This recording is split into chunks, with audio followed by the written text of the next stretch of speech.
शेवटी हो नाही म्हणता म्हणता शिंदे गटानं एक 7-8 जणांच्या लोकसभा उमेदवारांची यादी हे जाहीर केली आहे. आणि यावरून एक स्पष्ट होत आलं आहे की शिंदे गटामध्ये जे 13 खासदार गेले होते त्या 13 खासदारांना तिकीट हे मिळणार नाही. यातील एक 5 ते 6 खासदार यांचा पत्ता हा कट केला जाईल. 2-4 जणांचा पत्ता हा कट केला. अजूनही नाशिक विषयी अजूनही त्या ठिकाणी संदिग्धता आहे.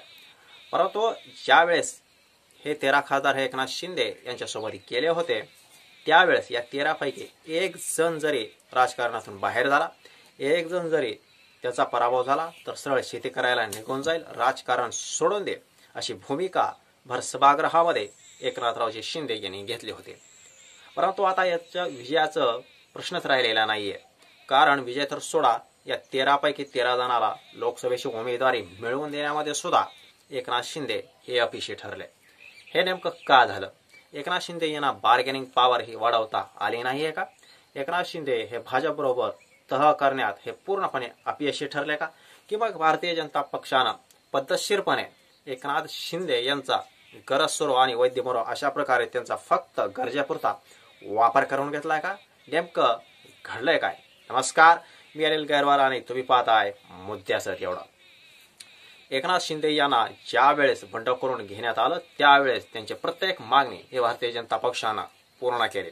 अगदी सुरत, गुवाहाटी, गोवा या सगळ्या ठिकाणचं त्यांना टूर घडवून आणले. परंतु जसजसा वेळ होत गेला तसतसं एकनाथ शिंदे यांचं खच्चीकरण भारतीय पक्षानं सुरू केलं. एकनाथ शिंदे गटामध्ये गेलेल्या बऱ्याच आमदारांना हे मंत्रिपदाची आशा होती, पण त्यातील बहुतेक 99% आमदारांची आशा ही फेल गेली. कुणालाही त्या ठिकाणी फारसं मंत्रिपद मिळाली नाहीयेत. हे होत नाही तोवरच लोकसभेच्या निवडणुका आल्या आणि सुरुवातीला 22 जागा, 23 जागा, 24 जागा अशी आरोळी ठोकणारा शिंदे गट जेमतेम आता 7 ते 8 जागावर येऊन ठेपला. खरं तर 22-23 जागांचा आकडा जर फेकला तर किमान जे खासदार हे एकनाथ शिंदे यांच्या सोबत गेलेले आहेत, जे 13 खासदार एकनाथ शिंदे यांच्या सोबत गेलेले आहेत, किमान त्यांना तरी लोकसभेचं तिकीट मिळेल ही एकनाथ शिंदे यांची आशा होती. परंतु जसा वेळ गेला तसं भारतीय जनता पक्षानं त्यांच्या स्वभावानुसार आपल्या मित्र पक्षांचं खच्चीकरण करायला सुरुवात केली आणि यासाठी त्यांनी अतिशय प्रभावी असं शस्त्र वापरलं आणि ते म्हणजे सर्वे. होय, सर्वेच्या नावाखाली भारतीय जनता पक्षानं शिंदे गट आणि अजितदादा गट यांचा पुरता काटा काढल्याची चर्चा आहे.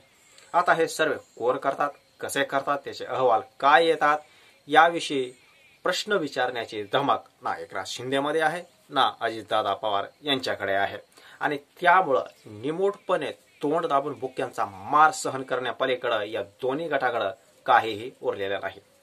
या दोन्ही गटाची अवस्था म्हणजे एकीकडे भारतीय जनता पक्षाचा मोठा दबाव आणि दुसरीकडे आपल्याच गटातील ज्यांना अपेक्षित अशी लोक आहेत, ज्यांना तिकीट हवी आहेत, ज्यांना लोकसभा लढवायची, ज्यांना मंत्रिपद हवी अशी लोक आहेत, या दोघांच्याही कसाट्यामध्ये शिंदे आणि अजितदादा हे पुरते अडकलेले आहेत.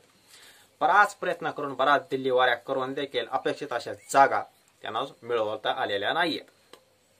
हा प्रकार तर फक्त लोकसभेचा एक ट्रेलर आहे. परंतु हे घडत असतानाच मुख्य प्रश्न शिंदे गटासमोर हेच आहे, ज्यावेळेस विजय शिवतारे यांनी अजितदादा पवार यांच्याविषयी एक वेगळी भूमिका घेतली त्यावेळेस आपल्याच आमदारांना शांत करण्यासाठी एकनाथरावजी शिंदे यांना देखील त्यांच्या विरोधात आमदारांना धमकी देण्यापर्यंत त्यांना जावं लागलं. तुमच्या कुंडल्या माझ्याकडे आहेत असं म्हणत त्यांनी बंडखोरी करणाऱ्या आमदारांना एक प्रकारे शांत करण्याचा प्रयत्न केला.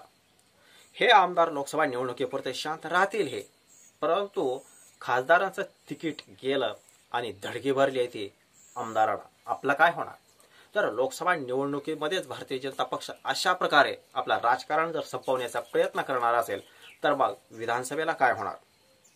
विधानसभा निवडणुकीचा विचार जरी केला तर 2019ला जवळपास 59 ठिकाणी शिवसेना आणि भारतीय जनता पक्ष यांची युती असताना सुद्धा 59 ठिकाणी भारतीय जनता पक्षाच्या कार्यकर्त्यांनी त्या ठिकाणी शिवसेनेच्या विरोधात बंडखोरी केली होती आणि शिवसेनेचे तब्बल 21 उमेदवार पाडण्यामध्ये भारतीय जनता पक्षाच्या बंडखोरांचा हात असल्याचं आकडेवारी सांगते.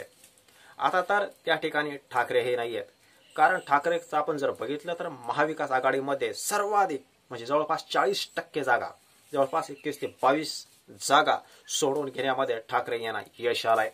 परंतु ती धमाक शिवसेना आपलीच आहे असं ठसून सांगणारा एकनाथ शिंदे यांना मात्र ते जमवता आलेलं नाही. आणि त्यामुळं एकनाथ शिंदे यांना आपला नेता मानणारे खासदार त्यांची तर पुरती विकेट पडली आहे. परंतु ज्या एकनाथ शिंदे यांच्या भरोशावर 40 आमदार हे भारतीय जनता पक्षाच्या सरकारमध्ये गेले, एकनाथ शिंदे यांच्या गटामध्ये गेले, त्यांना आता भीती वाटायला लागली आहे. कारण एकीकडे उद्धव ठाकरे जर 21 लोकसभेच्या जागा सोडून घेत असतील तर भारतीय जनता पक्षाला सत्तेमध्ये आणणाऱ्या एकनाथ शिंदे यांना हे नेमकं का जमलं नाहीये? एकनाथ शिंदे यांची कार्यक्षमता कमी होते का? एकनाथ शिंदे यांच्या शब्दाला दिल्लीमध्ये फारसं महत्त्व दिलं जात नाहीये. त्यामुळंच आता भविष्यामध्ये एकनाथ शिंदे गटातील आमदार यांच्यामध्ये चलबिचल होणार हे जवळपास 100% खरं आहे. कारण लोकसभा निवडणुकीमध्ये भारतीय जनता पक्षाने इतका मोठा दणका दिला याचा अर्थ सरळ आहे. या शस्त्राचा वापर करून भारतीय जनता पक्ष शिंदे गटातील अनेक आमदारांच्या विरोधात अहवाल समोर आणेल. तो अहवाल जाणीवपूर्वक प्रसारमाध्यमांमधून प्रसारित केला जाईल. त्या आमदारांची इमेज ही त्या ठिकाणी डॅमेज केली जाईल आणि त्या ठिकाणी ती जागा लढवायची कोणी, उमेदवार कुठला असेल, हे सगळं ठरवण्याचा अधिकार भारतीय जनता पक्ष आपल्याकडे घेणार आहे हे जवळपास स्पष्ट आहे. आणि त्यामुळं इथून पुढचा प्रत्येक दिवस विधानसभा निवडणुका जसजशा जवळ येतील तसतसं एकनाथ शिंदे गटामध्ये मोठ्या प्रमाणामध्ये चलबिचल वाढणार हे जवळपास स्पष्ट आहे. आणि त्यामुळंच बहुतेक आमदार हे घरवापसी करण्याच्या तयारीत असल्याची देखील माहिती आहे. त्यामुळे मित्रांनो, तुम्हाला नेमकं काय वाटतं? आगामी काळात विधानसभा निवडणुका जसजशा जवळ येतील तसतसं शिंदे गटाचे आमदार ह्या पळवाटा शोधतील का, इतर पर्याय शोधतील का? कमेंट नक्की करा. धन्यवाद.